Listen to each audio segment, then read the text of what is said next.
नमस्कार, लोकतंत्र देख रहे हैं आप। मैं हूं आपके साथ नेहा दुबे। महाराष्ट्र का सीएम कौन होगा, आखिरकार आज इस सस्पेंस से पर्दा उठ गया।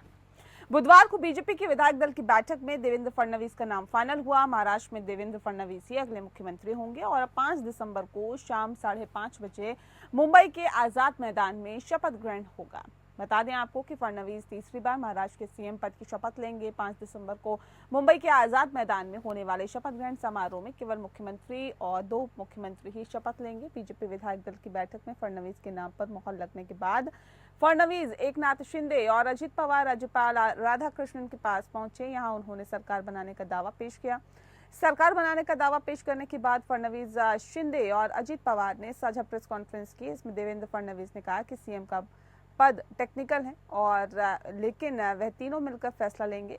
फडणवीस ने कहा कि एकनाथ शिंदे और अजित पवार ने सीएम पद के लिए मेरा नाम आगे बढ़ाया है। मैंने शिंदे से गुजारिश की है कि वे सरकार का हिस्सा रहें। हमें उनसे सकारात्मक प्रतिक्रिया की उम्मीद है और हम मिलकर सरकार चलाएंगे। लोगों से किए वायदे पूरे किए जाएंगे और महाराष्ट्र में सीएम पद का सस्पेंस तो खत्म हो गया, लेकिन साथ ही अजित पवार ने भी डिप्टी सीएम पद की शपथ लेने की बात कह दी है।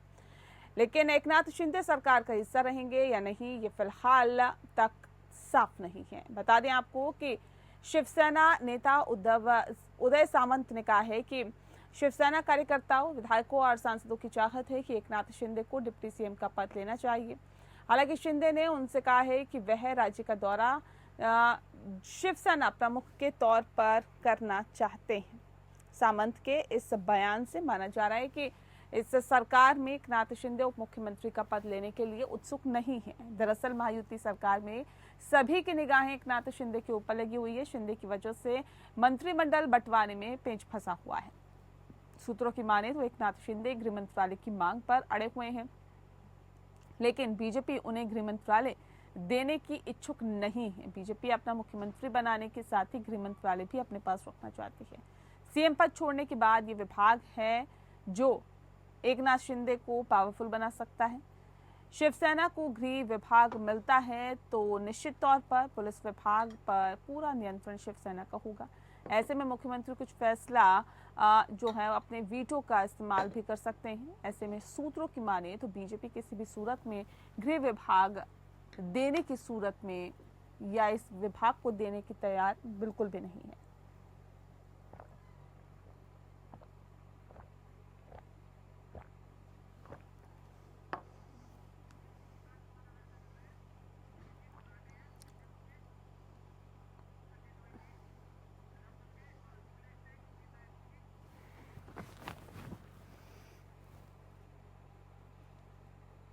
और चलिए इस विषय पर तफसील से चर्चा करेंगे। खास मेहमान हमारे साथ मौजूद है, उनसे आपका परिचय करा देते हैं। इस वक्त हमारे साथ मुखलेश शेख जी हैं, नेता हैं एनसीपी अजित पवार गुट के। सर, बहुत स्वागत है आपका। हमारे साथ संजय द्विवेदी जी जुड़ गए, प्रवक्ता हैं शिवसेना यूबीटी ग्रुप की। बहुत स्वागत है आपका। और अभिजीत बोराटे जी हमारे साथ जुड़ गए हैं, जो कि प्रवक्ता हैं शिवसेना शिंदे गुट के। आपका भी बहुत बहुत स्वागत है। अभिजीत बोराटे जी, इस खास कार्यक्रम की शुरुआत आपके साथ ही करते हैं। तमाम अटकलों पर विराम लगाते हुए आज तो सीएम पद के लिए कौन आगे बढ़ेगा, नाम का ऐलान हो गया। देवेंद्र फडणवीस का नाम का ऐलान हो गया। ऐसे में अब क्या आगे की रूपरेखा रहेगी आप लोगों की सर? और शिंदे को अगर या आप लोगों को अगर गृह विभाग भी नहीं मिलता तो क्या करिएगा? पहली बात तो ये है कि महायुति का सरकार राज्य में बहुत ताकत से एकजुट से काम करने वाले हैं। अगर एक आध मिनिस्ट्री अगर यहाँ उधर अगर हो सकती है या होगी या नहीं होगी, लेकिन हमारे पार्टी की ओर की तरफ से पूरा ध्यान ये रहेगा कि महाराष्ट्र के हमारे जो भी चुन के आए हुए जो भी विधायक है पूरे महाराष्ट्र में और हमारे स्पेसिफिक हमारे विधायक के जो भी कार्य क्षेत्र है वहाँ हमारी पार्टी अच्छी तरह से काम करेगी।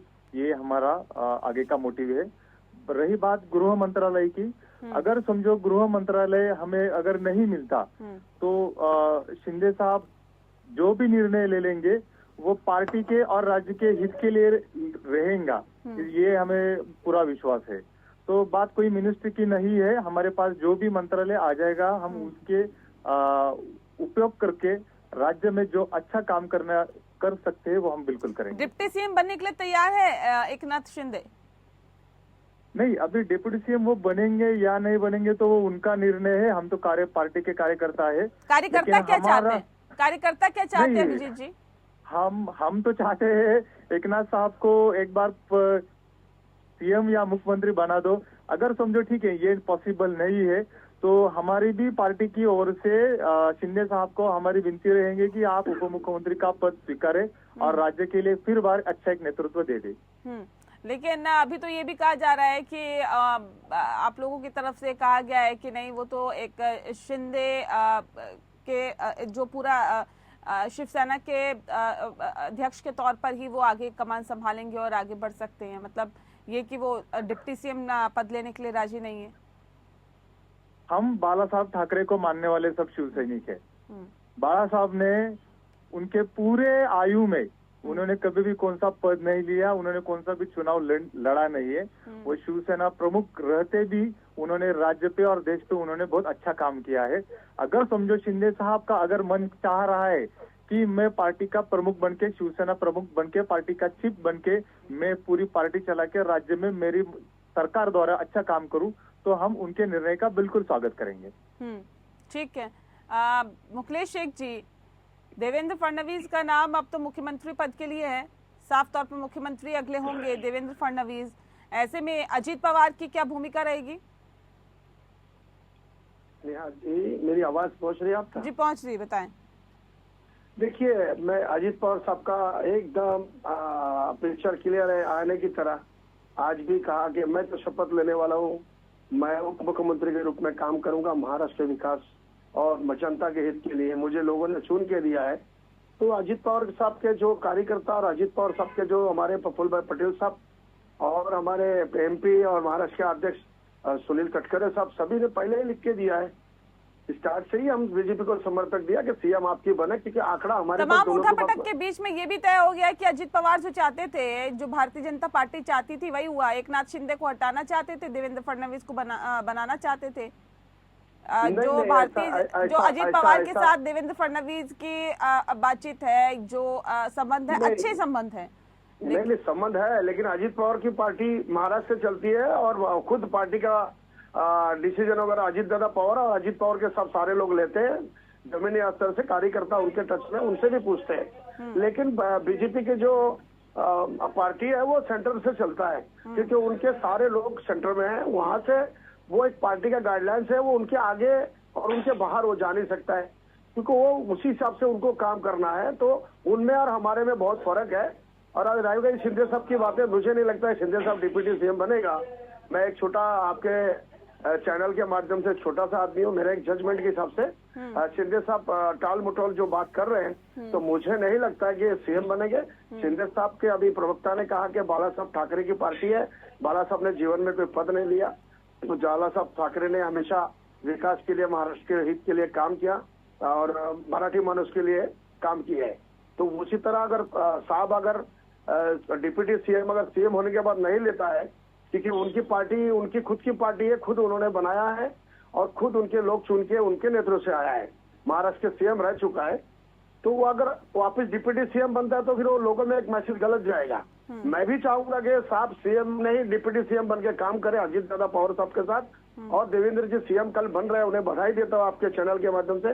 लेकिन यहाँ कहीं ना कहीं अनबन जो है अभी भी खत्म नहीं हुआ है। मैं भले महायुति में हूँ, मैं हिस्सा हूँ, हमारी पार्टी हिस्सा है, हमें जनता ने चुन के दिया है, हम अच्छा काम करेंगे। शिंदे साहब हमारे सीएम रह चुके हैं, देवेंद्र जी डिप्टी सीएम रह के अब सीएम बन रहे हैं, ये भी अच्छी बात है। लोगों ने उन्हें चॉइस किया और उनका जो मेंटेन है, उनका जो नंबर है, आंकड़ा बहुत हमारे सब दोनों से बहुत ज्यादा है। तो सीएम का हकदार तो वही पार्टी बनता है जिसके आपको लगता है नाराजगी है अभी एकनाथ शिंदे में? नाराजगी की बात नहीं है, वो अभी कहीं ना कहीं पैच जो है ना, वो अभी तक पर्दे के पीछे अभी तक कुछ और तलाश में है। हाँ ना में शिंदे साहब, मुझे ऐसा लगता है, मेरा कुछ पर्सनल। एक सेकंड में संजय जी मैं आपका रुख करूं, उससे पहले एक बार फिर से अभिजीत जी का रुख कर रही हूँ। अभिजीत जी, खिचड़ी क्या पक रही है पर्दे के पीछे? ये तो कह रहे कुछ अलग खिचड़ी पक रही है। क्योंकि हमारे दादा ने खुल के कहा कि मैं सीएम डिप्टी बनने जा रहा हूँ, मैं शपथ लूंगा। नहीं, मैं अभिजीत से पूछ रही हूँ। अभिजीत जी, शिंदे साहब ने नहीं बोला कुछ, अभी शिंदे साहब थोड़ा बहुत आगे पीछे हो रहा है। हाँ अभिजीत जी, हाँ क्या खिचड़ी पक रही है सर? ये तो कह रहे हैं कि शिंदे गुट में कुछ ना कुछ खिचड़ी पक रही है अभी पर्दे के पीछे। आपके ही सहयोगी है एनसीपी के, अजित पवार गुट के? नहीं नहीं, बिल्कुल भी नहीं है, कुछ खिचड़ी नहीं है। कल जो शपथ लेने वाले हैं हमारी पार्टी और हमारे जो भी मंत्रीगण है वो पूरे उसमें इन्वॉल्व होके शपथ लेने वाले हैं। अभी थोड़ी देर पहले अजित दादा ने क्लियर किया है कि अब मैं तो शपथ लेने वाला हूँ, वो बात अलग है। लेकिन अगर हमारे जी हमारे अगर सहयोगी दल से द्वारा कुछ अगर गलत बयान जा रहा है तो उन्होंने उन पे फिर से एक बार विचार करना चाहिए। हम युति के कार्यकर्ता है, ना ही हमें कोई एक पार्टी के कार्यकर्ता है।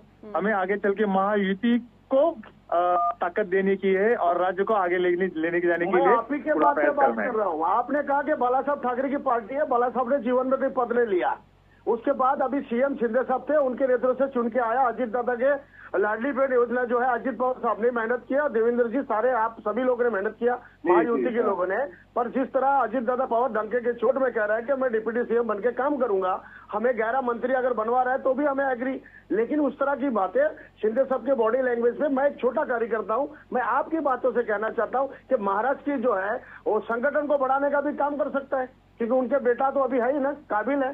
बराटे जी बताएं, उनकी बॉडी लैंग्वेज से वो तो नहीं लग रहा है कि वो बाला साहब ठाकरे की विचारधारा को आगे बढ़ा रहे हैं। तो लग रहा है कि वो पद के लालसा है उनमें।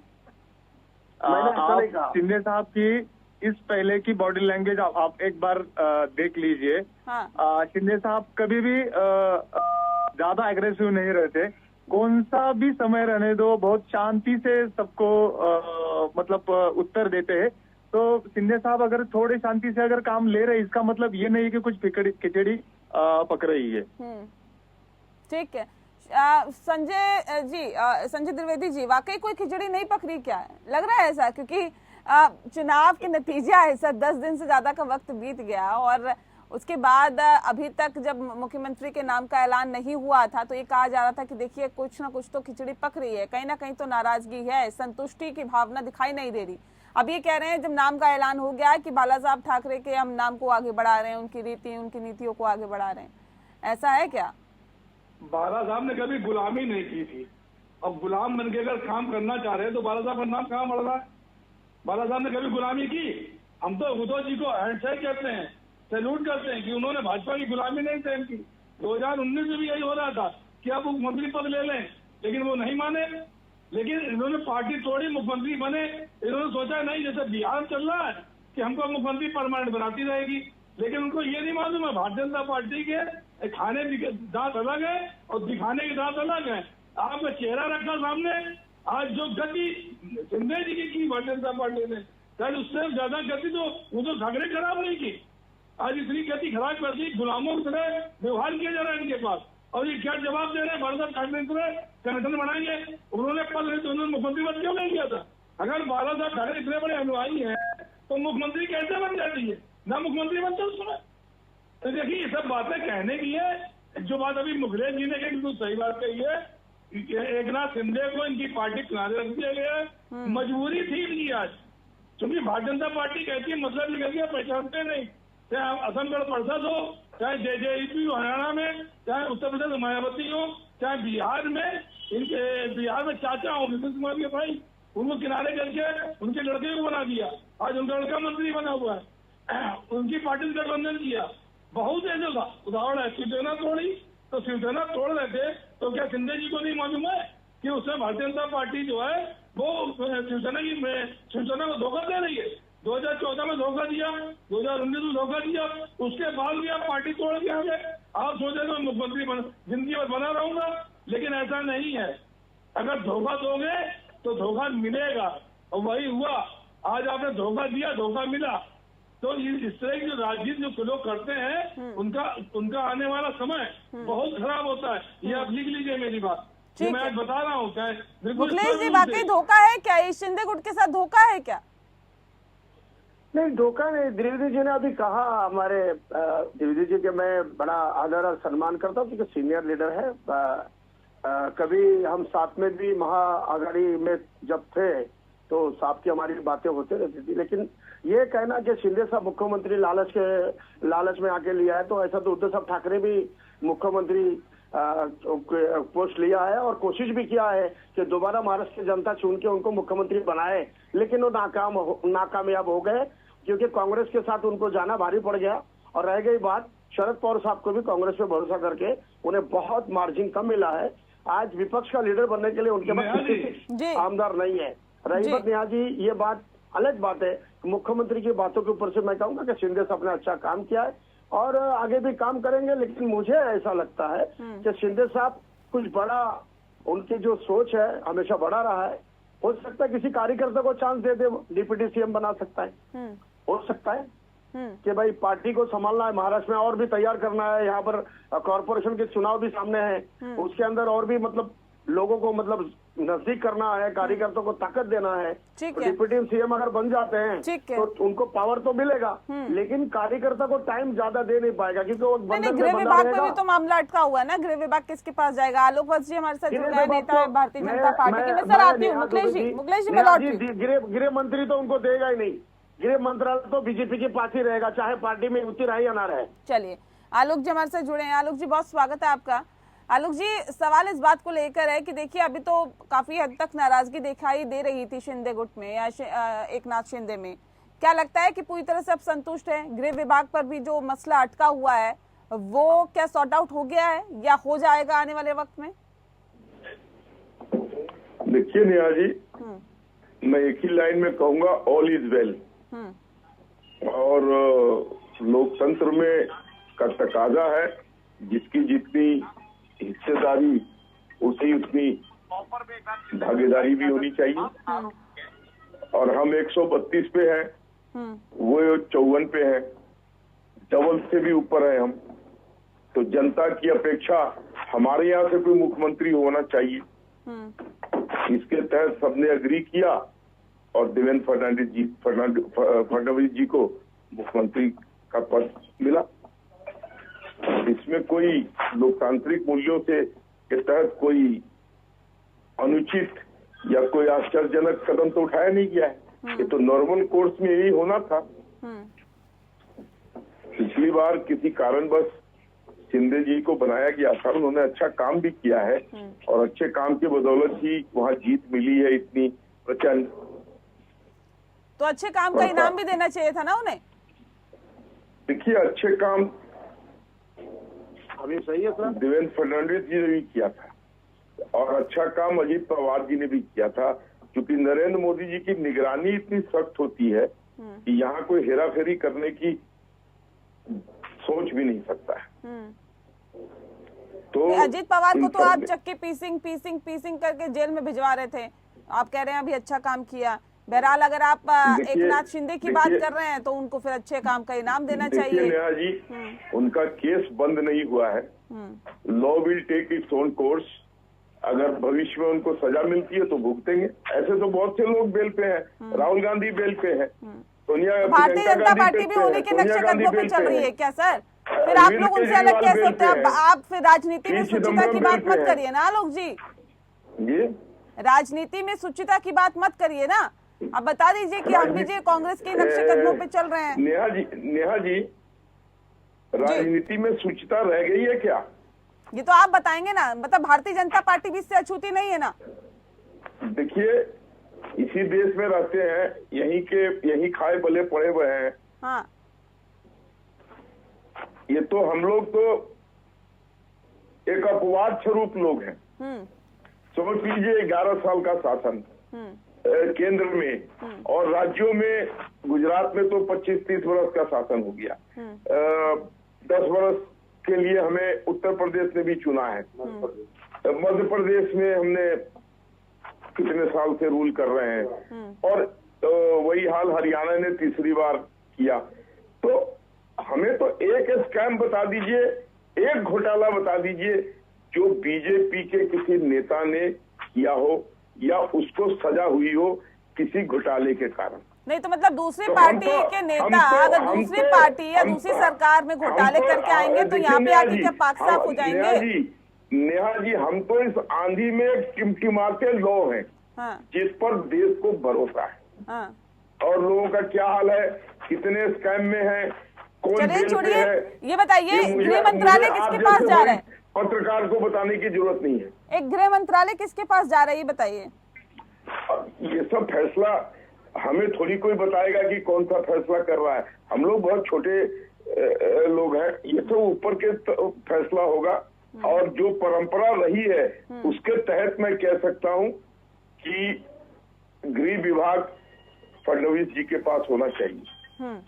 ठीक है संजय जी, गृह विभाग फडणवीस के पास होना चाहिए। This is just an speculative statement. ठीक है, देखिए यहाँ तो भारतीय जनता पार्टी उस स्थिति में अपने आप को देख रही है, चिट भी मेरी पट भी मेरी। संजय जी, मतलब देना कुछ नहीं है, मलाईदार कोई भी विभाग नहीं देना है, और ऐसा तो कुछ नहीं देना है जिससे पूरे राज्य की कमान जो है कहीं से भी खिसकती हुई दिखे। तो नहीं नेहा जी, मैं गुलाम अगर कह रहा हूँ तो गलत होना कह रहा हूँ क्या? अगर गुलामी करनी है तो पार्टी में महायुति में रहो, नहीं गुलामी करनी निकल दो, हमें फर्क नहीं पड़ता है। तो ये तो मैं खुद कह रहा हूँ आपसे, हमारी बात गलत नहीं है। अजीत पवार गुलामी कर रहे हैं क्या? बिल्कुल, और क्या, वो भी गुलामी कर रहे हैं। मुकेश जी, मंत्री बनना है, उनको मंत्री बन चाहिए, सरकार में रहना चाहिए। अगर नहीं रहेंगे तो उनके बाद क्या सुन जाएंगे? 2014 में गुलामी कर रहे थे। भारतीय जनता पार्टी प्रवक्ता ने कहा कि उनके बाद क्या सुन जाएंगे? अरे नेहा जी, उनसे पूछिए, जब उद्धव साहब ठाकरे बीजेपी के साथ समर्थक बाला साहब ठाकरे हमेशा रहा है, बीजेपी का सहयोग बन के जो कांग्रेस के खिलाफ हमेशा बात करता था, आज उद्धव साहब ठाकरे मांडी से मांडी मिलाकर उनसे बैठ के उससे सलाह लेके काम कर रहे हैं कांग्रेस से। तो ये कौन सी बातें कर रहा है मेरे समझ में नहीं आ रहा है। मेरे यही कहना है कि गुलामी कोई नहीं कर रहा है, पार्टी के जिम्मेदार होने के नाते अपना फर्ज निभा रहे हैं। महाराष्ट्र की जनता उनको चुन के दिया, उनका काम। जनता की गुलामी हम कर रहे हैं, जनता हमारे माई बाप है, जनता की गुलामी हम कर रहे हैं। हम किसी पार्टी की गुलामी नहीं कर रहे हैं। गिरिविधि जी, गलत बात, क्योंकि आपके उद्धव साहब ठाकरे भी सीएम रह चुका है, तो क्या गुलामी किया मोदी जी का? क्या अमित शाह की गुलामी किया? आप क्या राहुल गांधी की गुलामी कर रहे हैं आप लोग? राहुल गांधी की गुलामी कर रहे हैं आप लोग? नहीं, ये बात गलत है। ये लोग जब प्रतिनिधि चुन के भेजते हैं अपने विकास की ओर, लोगों को न्याय मिलने के लिए, तो उसको गुलामी नहीं करते। जनता की गुलामी हम कर रहे हैं। जनता हमें चुन के दिए, हमारे माई बाप है। आरोप प्रत्यारोप के दौर हम लोग करेंगे। सर, कल तो शपथ ग्रहण समारोह है और जाहिर तौर पे कहा जा सकता है कि कल जो है मुख्यमंत्री पद की शपथ ले लेंगे देवेंद्र फडणवीस। आगे सरकार का गठन होगा, कौन सा विभाग किसको मिलता है ये बात की बात है, लेकिन ये तय हो चुका है कि मुख्यमंत्री कौन होगा। बहुत शुक्रिया आप सभी का हमारे साथ इस खास कार्यक्रम के माध्यम से जुड़ने के लिए। लोकतंत्र में फिलहाल इतना ही। नमस्कार।